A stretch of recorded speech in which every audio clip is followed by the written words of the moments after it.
End of the day. One boy's gone to his dad's, the other boy's in bed, fast asleep, with his music.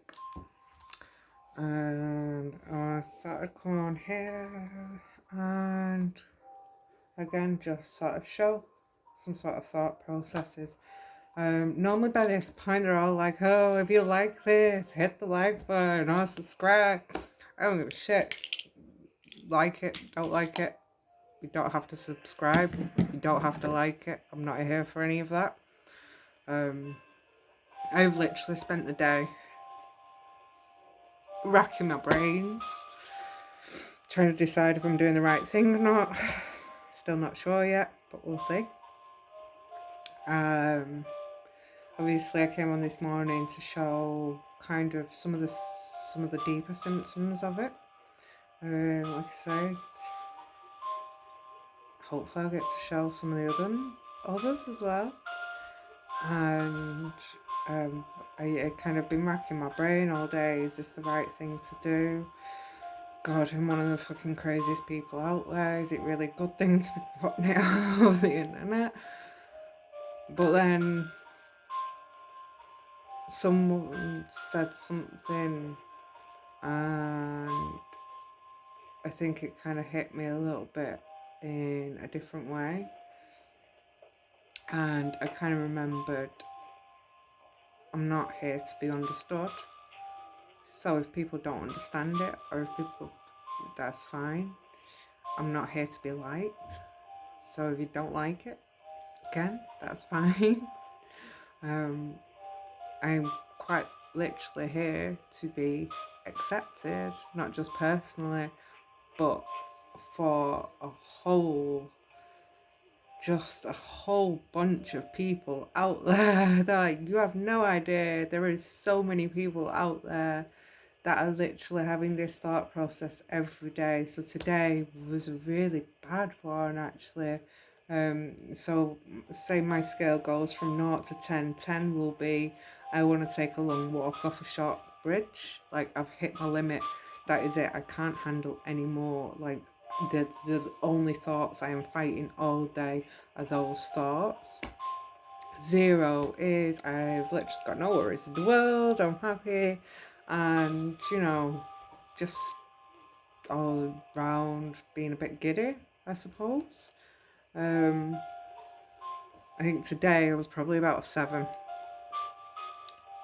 The thoughts were there. They kept creeping in. Just because, again, it's quite a vulnerable thing to do.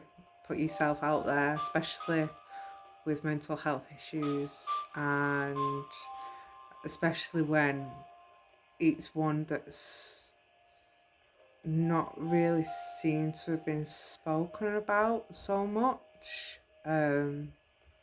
We do go and we find things here and there, and we do find a few, like myself, I've found a few like therapists talking about it and things like that, but you very rarely see an actual person with it. So yeah, I literally spent the day racking my brain, fighting suicidal thoughts, because I thought that this is really not a good thing to do, maybe, or maybe I will never actually be accepted for who I am, and maybe I shouldn't ever really be accepted for who I am.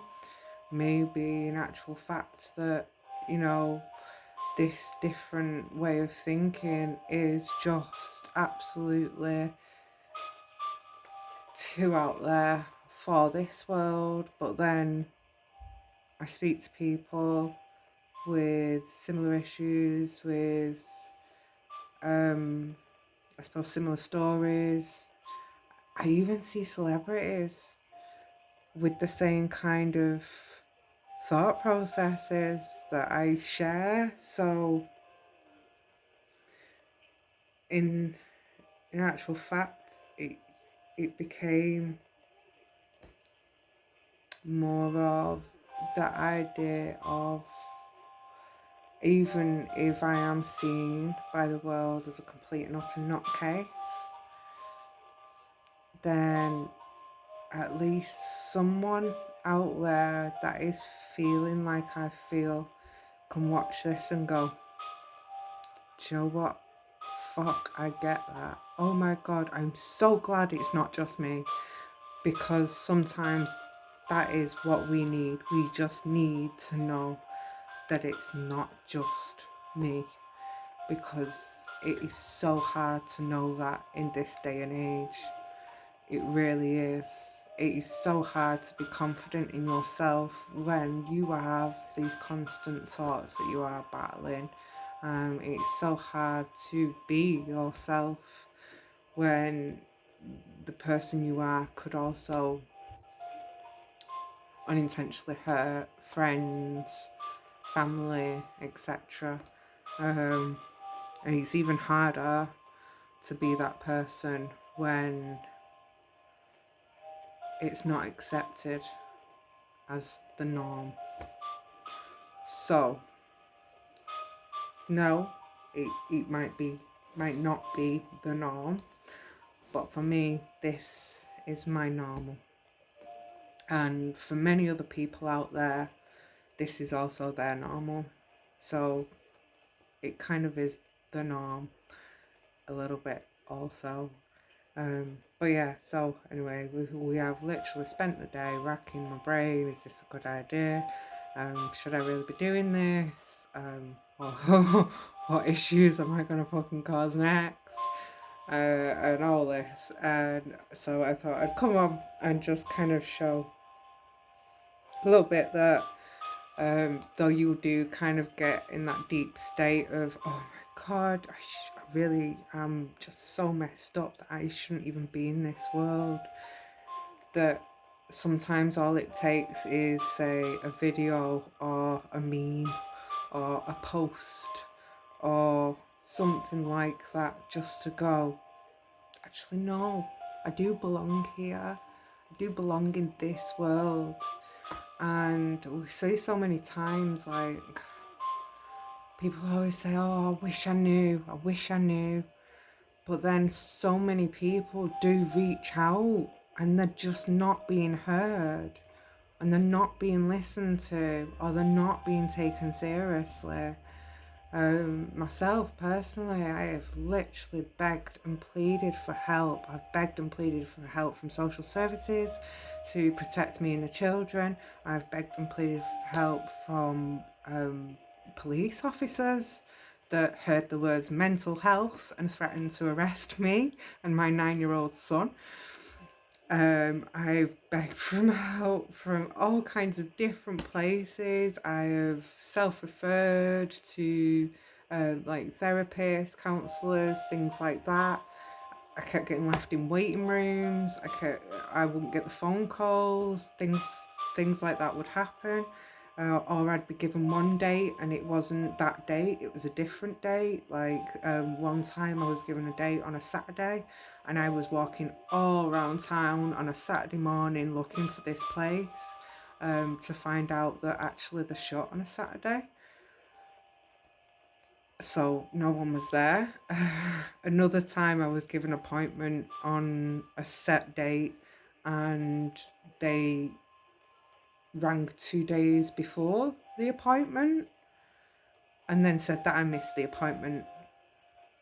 And when things like this are happening, not only do other people question like, oh, maybe you got confused. Well, no, I didn't get confused because I can't get confused because I'm that OCD that not only will I write it down on a piece of paper, on my calendar, or on the thousands of notes and sticky notes that I've got all over my house, I literally imprint those dates in my head because I know those are dates that I need. But when the outside is coming at you and questioning those things and you are so unbalanced, like, you know, when your basketball's there spinning and it's like someone's literally just come over and fucking knocked it off, let's face it now. So, yeah, I'm not here for the likes. I'm not here for the subscriptions. You don't have to do any of that. All I want to say is if you are out there and if you are so, or trying to fight or trying to coincide or suffering from these kind of issues and you are constantly being questioned on them, I kind of want to come out here and say that you're right to question that back. You have the right to question back. Everyone's questioning you, but are you questioning them? Just because they don't understand your thought process doesn't mean it isn't relevant. Just because we think differently doesn't mean it isn't relevant. It doesn't mean it's not true, and it doesn't mean it's not real. So I was kind of, I saw one explanation which was saying with borderline personality disorder, people tend to be, it tends to be like they're going through life lacking a skin. So like most people say would build up these layers of skin, we'd be missing a layer. So sorry, how you know you're a mother? All the children have gone, the baby's in bed, and CBBS is still on the TV. Excuse me, do apologise, but this is real life, people. So yeah, they do tend to say it is like going through life without that skin that a normal person would build, and I kind of understand that. That kind of makes sense because it is like your nerve endings are constantly exposed. I think the newest term for it is emotionally unstable personality disorder. Now that alone I have issues with. But at the same time, I can get it. I do get why they would call it that. But that alone, I think, does not help the situation. I'm not going to lie. Going from borderline personality disorder to emotionally unstable. Yes, I understand it can seem unstable because, yes, we are allowing those emotions to be a lot more raw than what your average person would. But it doesn't necessarily mean it is unstable. I still control those thoughts. I still control those feelings. Just because I allow them to come out, I allow them to come over me, and I allow them to be seen, it doesn't mean I'm out of control. If anything, in order for me to do this, I have to be more in control of myself than anything or anyone. Because if I'm out here giving this spiel, I can't be behind the scenes ignoring it, if that makes sense. I have to work with it. I have to coincide with it. I've never really had much of the choice. And a lot of people say, like, oh, your mental health doesn't define you. No, it does not. You are right. It does not define you. But what you do have to understand is it is also a part of you. And the more you fight it, the longer it's going to take for you to be able to coincide with it.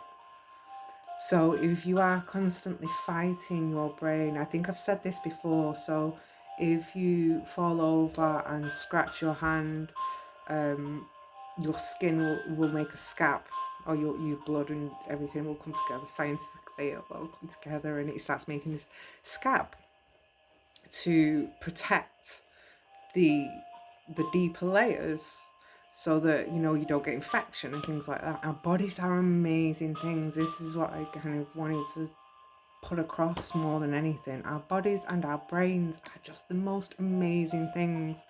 Like, I started learning about this from a young age, but not only did I start learning about this, like, for myself personally, as I got older and as all these issues were kind of being fobbed off from one side or another, I started learning about it myself. So I started going into counselling classes, I started going to mentoring classes, mental health classes, child mental health, adult mental health, dementia, Alzheimer's, end of life care, just because that can, again, those thought processes can be something that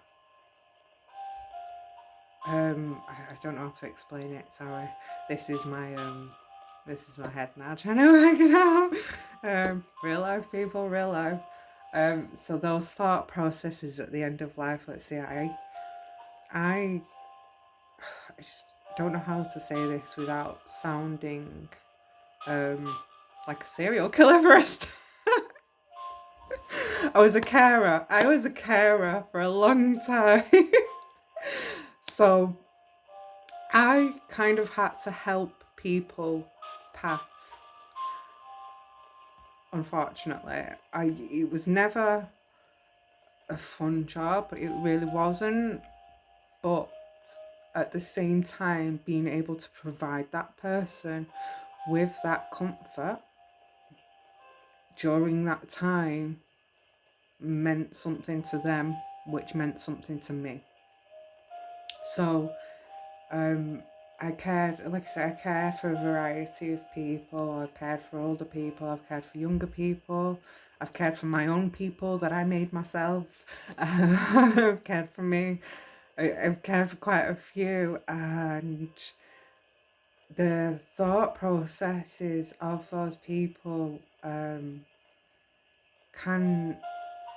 be very similar, surprisingly, to what I would think, which would kind of confuse me more, I suppose, because you'd kind of be like, well, they're allowed to think this, so why aren't I? You know? And but anyway, so yeah, it would kind of be really similar to the processes that I would think myself. But again, with the things that I have been through, and with the more understanding that I gain of mental health, of our mental health, it kind of becomes more understandable why that those thought processes are the same, and why I was attracted to going into care. You tend to find a lot of trauma victims will go into things like care work, nurses, things like that, because they just want to be that person that they never had. And it kind of overtakes the life. So even if you're trying not to make your mental health part of who you are, what you've got to understand is it's already making you who you are. It's already deciding who you are, you know, and it's not necessarily in a bad way. So say someone that has been going through sorry, that's my background music for the baby sleeping. So say you have been going through this trauma, and you've overcome this trauma, you know, you've done your counselling, you are settled with it now, it's healed. Even if it's something that's healed, it could be, that's then giving you a new thought process of, okay, so I went to this counsellor, and this counsellor was amazing and she healed me. So I want to do that for someone else. I want to be that person for someone else. Now, does that really sound like a bad thing? You know, people are wanting to do good things because of it. I'm not necessarily saying that people should go through it. No one should go through it. But at the same time, it is not always a bad thing to be going through. Yes, it's hurtful. Yes, it's painful. And no, you really should not have to feel that much pain through life. But at the same time, it's kind of molding you into the person you become, just like any other action is. You know, if a child is struggling at home but goes into school and is offered all the support that they need from a teacher, then once again, that's molding them, that's molding who they become, because that teacher's shown them what it is to have that acceptance.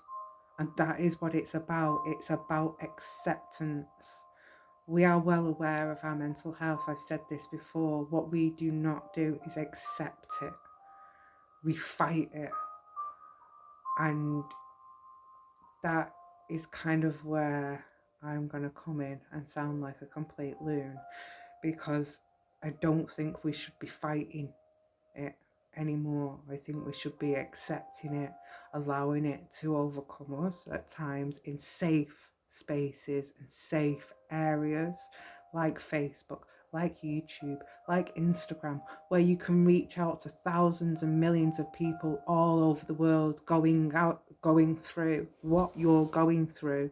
It doesn't necessarily have to be friends or family, because sometimes they can't accept it, and that is okay, because you know they have their own trauma to deal with, they have their own mental health to deal with, and not everyone has the capacity to be able to help you. But for the 10 people that don't have the capacity to help you, one person will.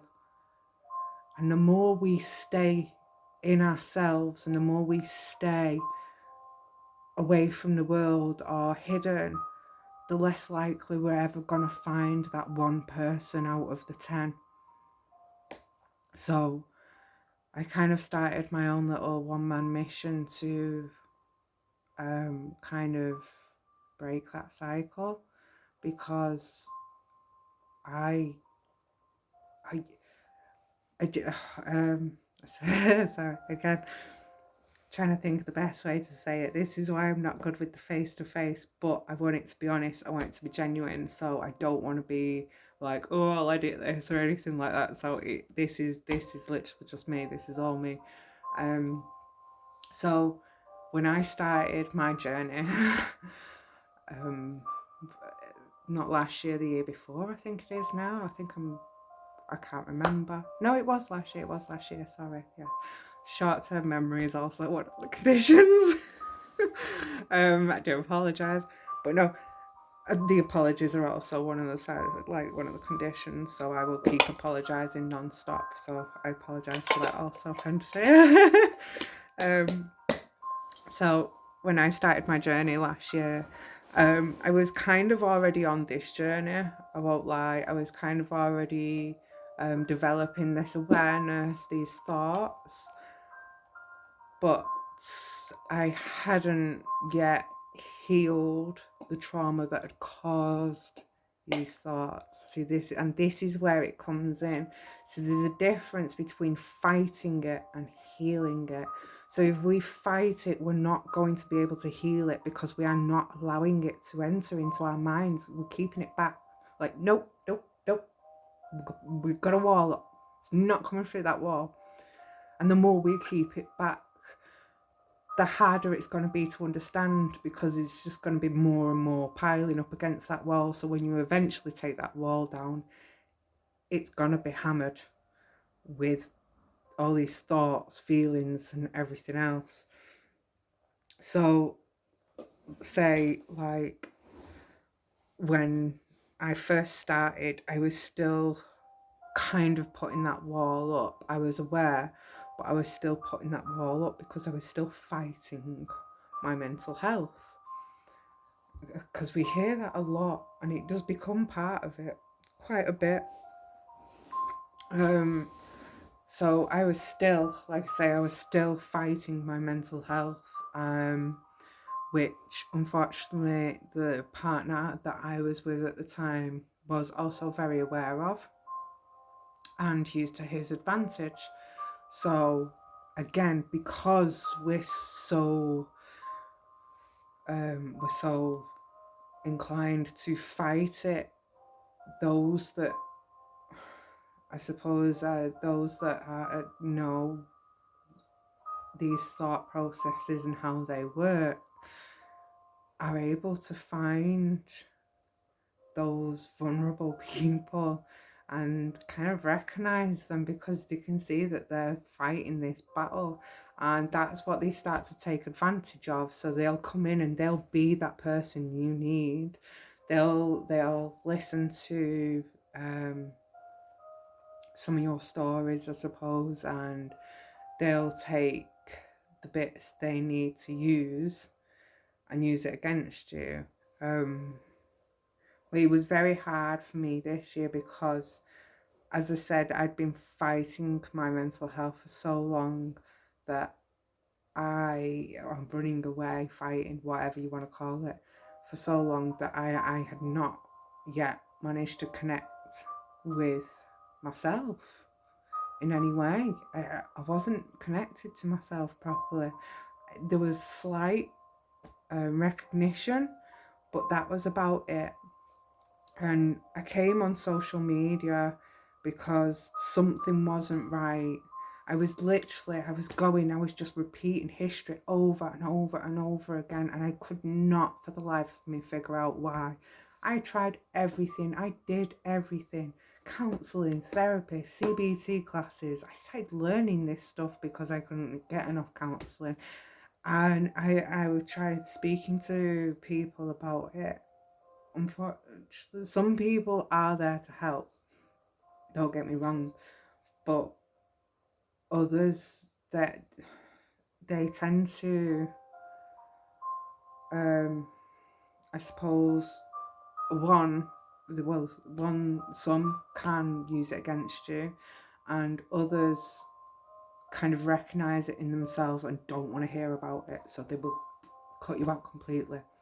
Again, that can be really harmful to the person trying to connect, because at that point we can't process that this is not you, this is to do with them, and that is okay. You're not having that thought process though. Your thought process is, I've just put this big burden on a person and I've just really upset them and I've damaged this and I've damaged that. What didn't help for me was I literally had people saying the same thing to me that I was thinking. So that kind of became like, really sort of risky for me, especially with what I was going through at the time.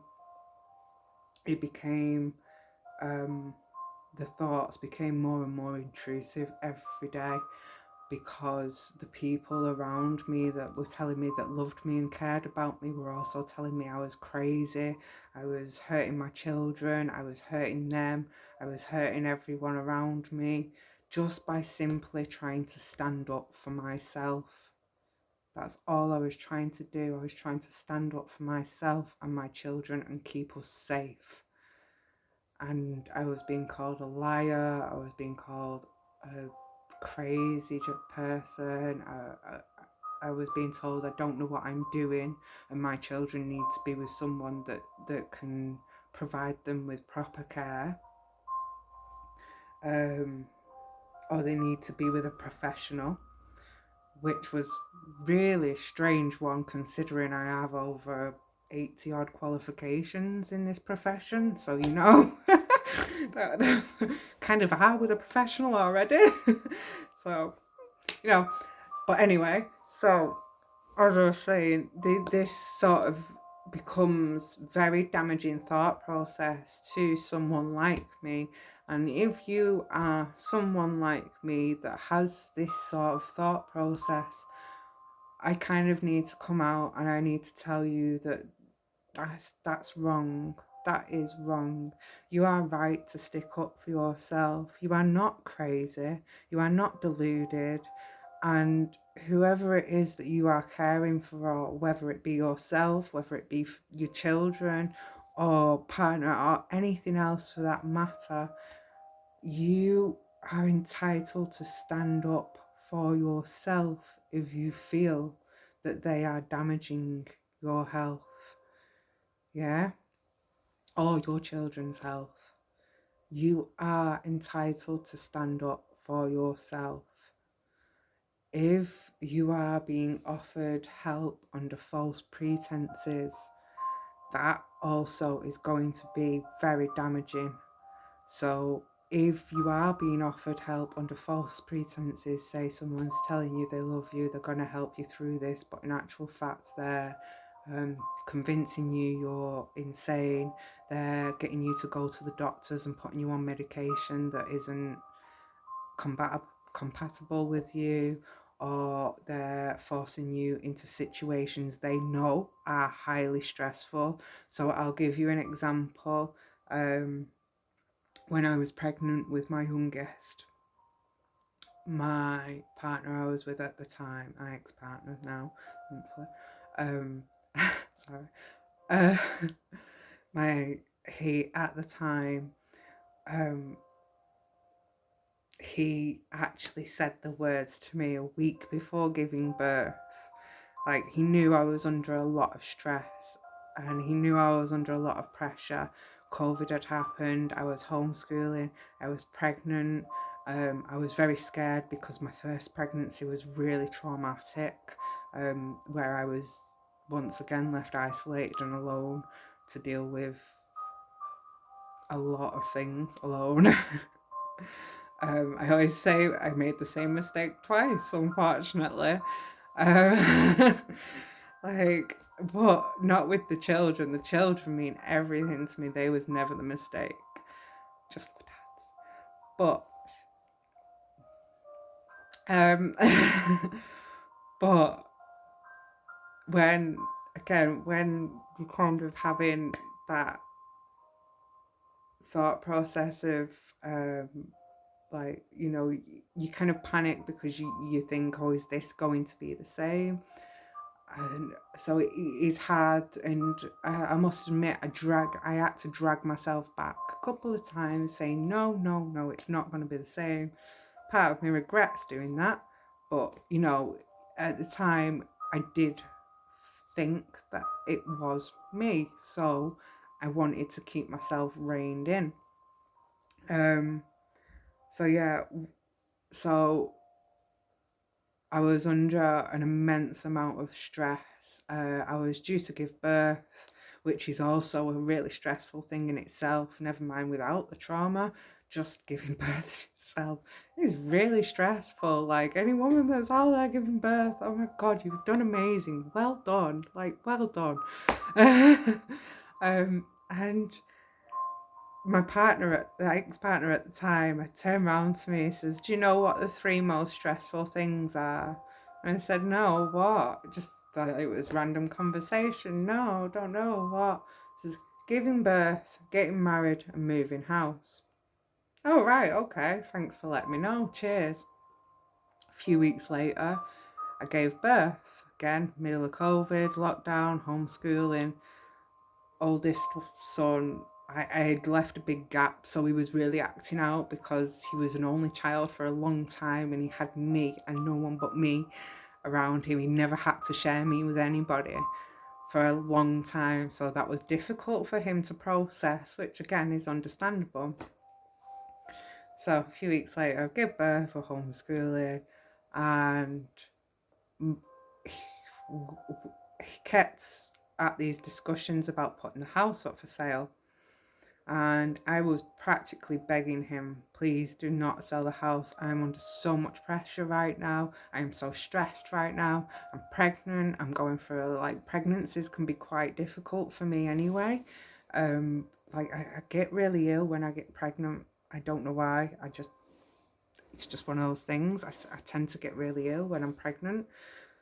So I was literally begging him at the time, please don't put the house up for sale. Please, just we can do this together. You know, we'll build a life together first, and then we'll buy a nice big house that we both love with the money that we've both made together. And you know, it'll be great. It'll be perfect. It'll be amazing. Just please, not right now. I'm going through a lot.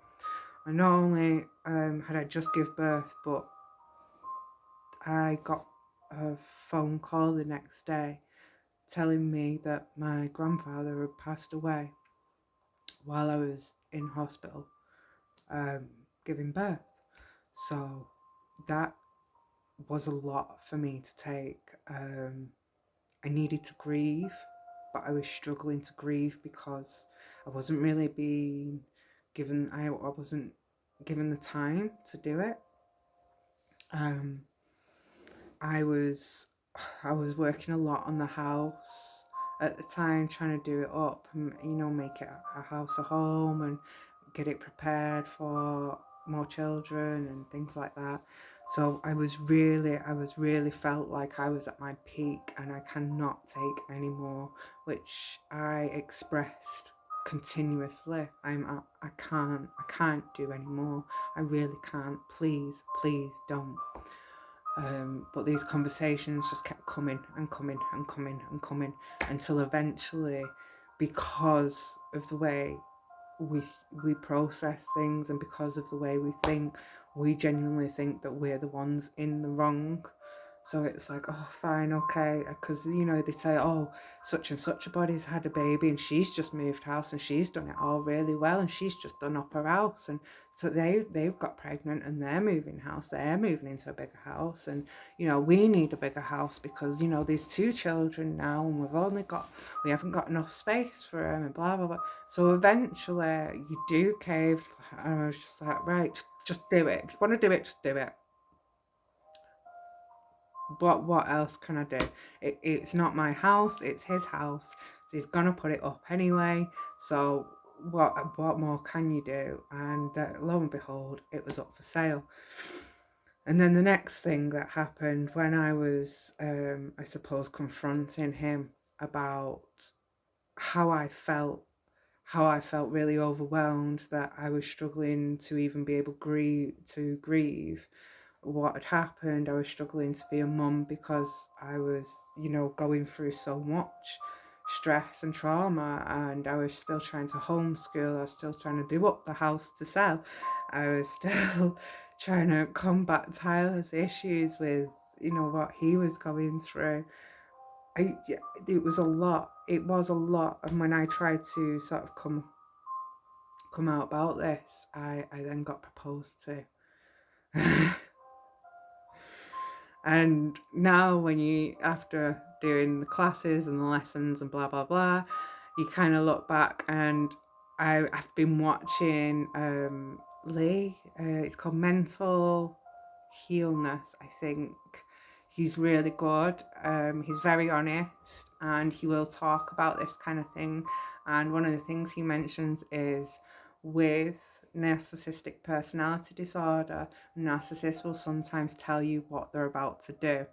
So I realised much later on that only 2 weeks before I gave birth that he'd actually already told me he was going to do this, because he'd already said the 3 most stressful things are giving birth, moving house and getting married. Lo and behold, just after I gave birth, we started moving house and he proposed. So at times you really do question, am I is there something wrong with me, is there? And in actual fact, when you find out more information, there's really not. These things are happening to you and you have every right to speak out about them. Unfortunately, the people I was surrounded by didn't quite understand this or quite understand what was going on, and their input into this actually caused more harm for me, because that lack of connection that we had. I had tried to reach out a few times, but once someone's got that preconception of you and your mental illness, sometimes it's hard for them to accept anything other than that preconception. So when it came to, I suppose, trying to show that actually I'm just trying to stand up for me and the kids here, something's not right. He left me on the side of a road after a car crash with my 9-year-old son. He's just made me give birth, do up a house, propose to me and move house. He's literally telling me these things and doing all these things. I need to speak up. So I'm trying to reach out to people that are telling me they love me, and I'm trying to reach out to them for help, and instead of getting the help, they were reinforcing his abusive behavior. Because instead of actually trying to get to know me and accept me for who I am, they listen to their preconceptions. They continue to push out their preconceptions onto other people. And so by the end of it, there was barely anyone left that actually felt like they was on my side. I must admit, God help me, I was so fucking lucky, because there was still some left on my side. There really was, you know. I was so lucky, but at the same time, because the ones that were closest to me and the ones that you would assume do want to care for you and love you the way they're telling you that they love you and care for you, were kind of putting across these preconceptions, you kind of start to believe them also. So again, it is really difficult for someone with my mindset to convince themselves that they are right to do this type of thing. And that's literally what my thought process has been all day. So this is my thought process, is trying to convince myself of whether or not I'm doing the right thing. Who knows? I actually don't know. I still need to figure it out. But I kind of wanted to come out here anyway, because I know deep down someone out there is having these same thoughts, and there's probably someone out there that's taking advantage of those thoughts also, unfortunately. And I think that's something that just needs to stop, and it needs to stop now, because I think for too long we've been told we're crazy, we've been demeaned, we've been diminished, and we've been put down. And for too long we've been told that we can't stand up for ourselves, and for too long we've been told to keep quiet. And I just think, not anymore, really, not anymore. So if this is something that you do feel close to, if you feel this is something you are going through, I'm kind of here to sort of tell you really that it's okay to feel this. It is normal. You have every right to stand up for yourself. If something does not sound right to you, question it. Question everything that does not sound right to you. The people that care and the people that matter will let you question it, and they'll accept that questioning, and they'll even answer that questioning. The people that are trying to take advantage of you will not allow you to question them. It's that simple. So question it. Please question it. There are too many people in this day and age going through this alone, and there are too many people in this day and age that are leading themselves to suicide because of it. And it's so hard to just have that one or two people in your life to rely on, because that is putting a lot of pressure on that one or two people. There are thousands and millions of people out there going through what you're going through. Reach out, keep reaching out. I said, when I went through what I went through last year, I begged and I begged everyone and anyone that would listen to me. Some wouldn't listen to me, and that's fine. I moved on and I begged someone else. I had no choice. It was a matter of life and death, not only for me, but for my children. It was a matter of life and death. So no matter how much I may have looked crazy, no matter how much I may have looked like a beggar, it didn't matter, Because what is more important, your life or how you look? To me, life will always win. So I hope you choose life. And I hope you do question those things that don't sit right with you. And I hope that you do actually learn to love your mental health just as much as you love yourself, because it is a part of you. It does not define us, but it does make a part of us. And that is not necessarily a bad thing. It really isn't. So much wonder and so much amazing things, and so many people have made so much for themselves. You don't believe me? Robin Williams. He was one of the best comedians of probably my generation. Everybody loved him. Everybody adored him. And he fought so many silent battles until eventually he could not fight any longer, because he was too scared to speak up.